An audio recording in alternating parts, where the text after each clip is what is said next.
So I'm going to talk about emigration from Morocco, Tunisia and Algeria since the 1960s.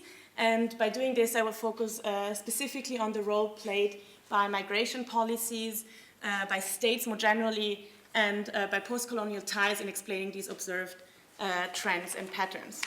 So academia, especially within the Francophone world, has extensively studied Maghreb emigration, and I'm really not going to try and attempt to summarize the literature here, but I just wanted to mention two things that have not been done that much so far, which is that this rich literature is lacking quite some long-term analysis of emigration flows, and this is mainly due to the fact that a lot of the analyses are based on migrant stock data, because migrant flow data are very difficult to get. That's the one limitation, and the other limitation of that existing literature is that it lacks comparative analyses of these emigration dynamics and drivers. And so with this article, I just try to complement this existing literature with a dynamic perspective that is based on migration flow data from these three countries since the 1960s. And I was able to do that by using data from the DAMIC project, that was hosted here at MI, and I will draw on two different data sets to do so. And maybe if you've been at the presentation yesterday, you already know about these two data sets. On the one hand, DAMIC C2C, which is a database that collects yearly bilateral immigration flow data for 32 countries since the 1960s, 1970s. And I used the immigration data from 8 countries to reconstruct the yearly emigration flows from Morocco, Tunisia, and Algeria. And so I focused on these 8 countries: Belgium, Canada, France, Germany, Italy, Netherlands, Spain, and the United States, because they cover 80% of the migrant stocks of Moroccans, Algerians, and Tunisians living abroad. The two other main destinations of Maghreb migrants, so the UK and the Middle East, North African countries, unfortunately are not in that database, and so all I'm going to present you will only cover these 80%. On the other hand, I will also use DAMIC policy, which tracks changes in migration policies of 45 countries in the world since 1945. And I used that to reconstruct the political and legal context, both within Europe and the Maghreb, to look at this context within which Maghreb immigration took place over the past decades. So, given the highly comparable socioeconomic and geopolitical characteristics of these 3 Maghreb states, one would maybe expect the immigration patterns to be relatively similar. And indeed, so you all know Algeria, Morocco, and Tunisia, they're all in the north of Africa. They were all under colonial rule by France. Morocco also under Spanish rule at the same time. They have been subject to similar migration policies from main European destination countries, so recruitment in the 50s and 60s, family reunification from the 70s, the introduction of visa requirements in the 80s and 90s, and then increased border monitoring since at the turn of the 21st century. And yes? It's supposed to be like that? Yeah, it's supposed to be like that. Sorry. No worries, it's all under control. It will come. And so, and also the socioeconomic characteristics are quite similar, so I'm not going into details, but trends of urbanization, demographic, economic, and human development, and levels of youth unemployment and education are quite similar across these 3 countries. But DAMIC C2C data, and now something will appear, hopefully, reveals that actually there is not really a homogeneous Maghreb immigration narrative. And so the graph on the top shows you the absolute immigration flows every year, and the graph on the bottom, the relative immigration flows, so relative to the country's population, which is mainly important for the Tunisian case, which is in dots, where you can see really a distinction between the two graphs. And so basically, the data shows that there are three distinct phases in which Maghreb emigration patterns converged or diverged respectively. And so this first period, which goes from the independence of these three countries until the 73 oil crisis, well, in this period, Maghreb emigration boomed throughout the region, leading to the establishment of Maghreb communities, immigrant communities in France mainly, but also in other northwestern European countries.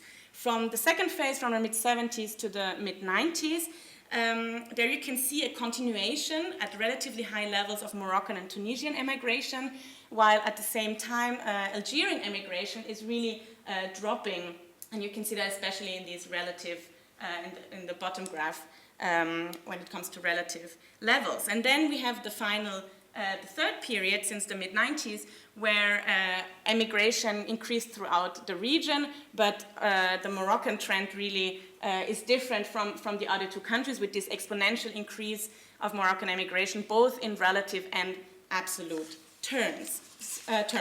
So if the main migration determinants are rather similar across the three countries, what can account for those observed divergences within these three periods? And until now, the literature has mainly emphasized the importance of European states in shaping Maghreb emigration, but then the attitudes and policies of Maghreb states have often been disregarded. But I'm trying to say that a closer look into the socio-political environment created by origin states can provide quite interesting insights. And so, as I will attempt to show, Maghreb emigration is not only shaped by governmental strategies elaborated in Paris, Madrid, or Amsterdam, but also by those designed in Rabat, Tunis, and Algiers. And so, like Brandt, whom I'm quoting here, I try to argue that rather than viewing descending states as largely passive exit points, they too may be understood as a set of institutions whose policies and practices play a constitutive role in international migration. And so now I'm going to look at the three countries separately to see what these effects are. So if we look at Algeria, Algeria was colonized in 1830 by France and was the prototype of a settlement colony with more than 1 million Europeans living there in the 50s. So migration between France or Europe and Algeria was historically occurring from north to south, and only slowly Algerians also started to emigrate. But the independence from France in 1962 reversed the migration pattern, and in the year 1962 alone, over 1 million Pieds Noirs, so Europeans living in Algeria, and Harkis, the Algerians who served in the French army during the independence war, left Algeria. And at the same time, immigration also grew because of economic reasons, and so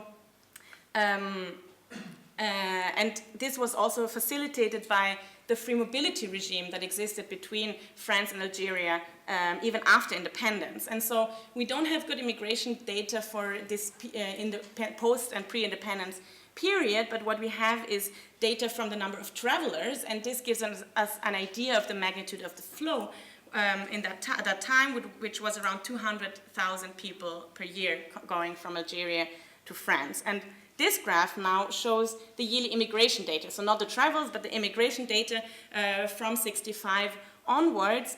And here, so the black line is France, and you have to be aware that this outnumbers all other flows together and has to be read according to the right-hand axis, so the French flows are much higher than all others. And so because immigration from Algeria skyrocketed, France ended the free mobility in 1968. Still, immigration continued. And then in 1973, you see this really a stark decrease. And this was not, as is often mentioned, the result of the 1973 recruitment stop enacted by France. It was also, at the same time, a result of the decision of Algerian President Boumediene in September 1973 to suspend immigration to France as a symbol of the country's non-alignment in the Cold War and economic independence from France. And this is never mentioned, but it happened simultaneously.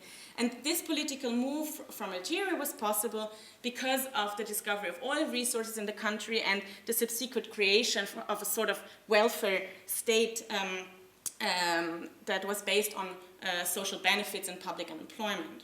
Now, let's move forward to the civil war in Algeria, which started in 1991 and lasted until 2002, and which has led to a renewed increase in emigration, but this time the profile of migrants was different, with mainly refugees and high-skilled workers leaving Algeria.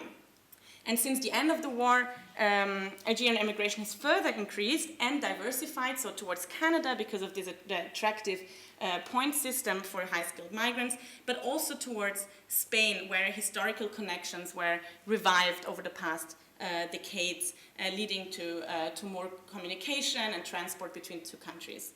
But we still have to say that the diversification has remained rather limited, and France still outnumbers all other flows coming from Algeria.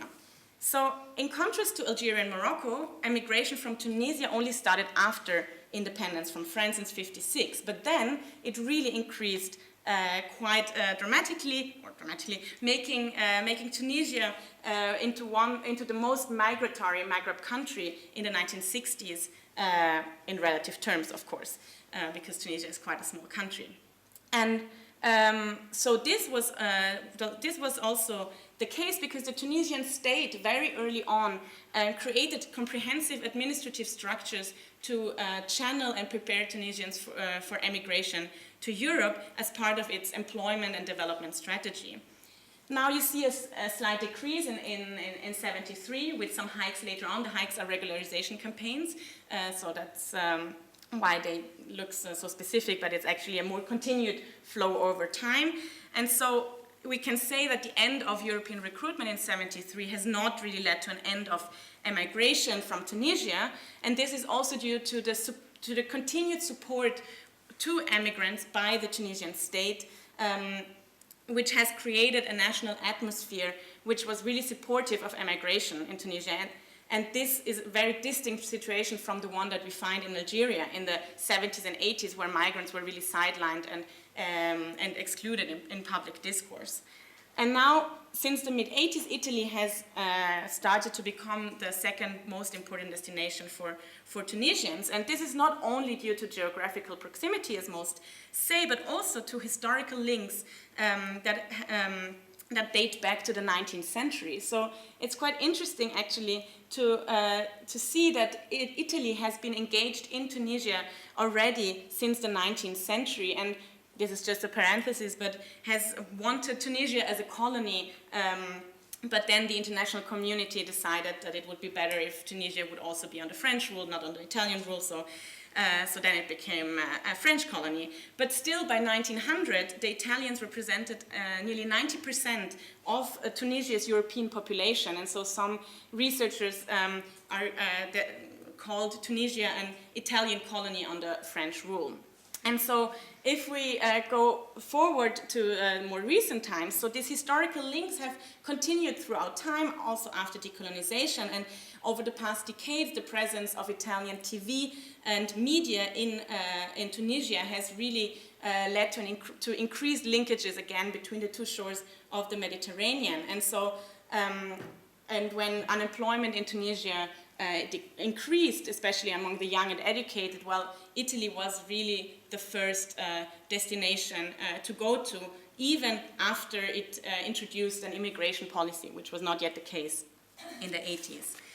Now, if we look at Morocco now, which is at the origin of today's largest migrant community in Europe, Morocco was colonized late in 1912 only, and by two countries, by France and Morocco, and Spain. It would be nice by Morocco, by France and Spain. But as in Algeria, colonization prompted both the settlement of Europeans and initiated first emigration to Europe. And now these two graphs present annual emigration from Morocco, but I separated them out because the scale of the top graph, where it's towards Italy, Spain, and France, is nearly 10 times as large as the scale from the bottom graph. So then, post-war immigration, you can see, was quite important, but what distinguishes Morocco in that period is that the migration diversified much earlier, with important migration already to Germany, Belgium, and the Netherlands in the 1960s, while for Tunisia and Algeria, it was really only concentrated on France. And like in Tunisia, the recruitment stop didn't end Moroccan emigration at all, which continued at stable levels. And also here, the Moroccan state was very actively engaged in promoting emigration, be it legal or irregular, in order to decrease its unemployment at home and stimulate remittances. And now, most interesting phase for Morocco, since the mid-90s, Moroccan immigration really skyrocketed and is distinguished from the regional trend, with most of the immigration going to Spain, which is the dotted line on the top, as well as to Italy, but also to North America. So just to give one number, the number of Moroccans leaving each year has increased from around 30,000 people in the 1990s to around 150,000 in the years 2000 every year.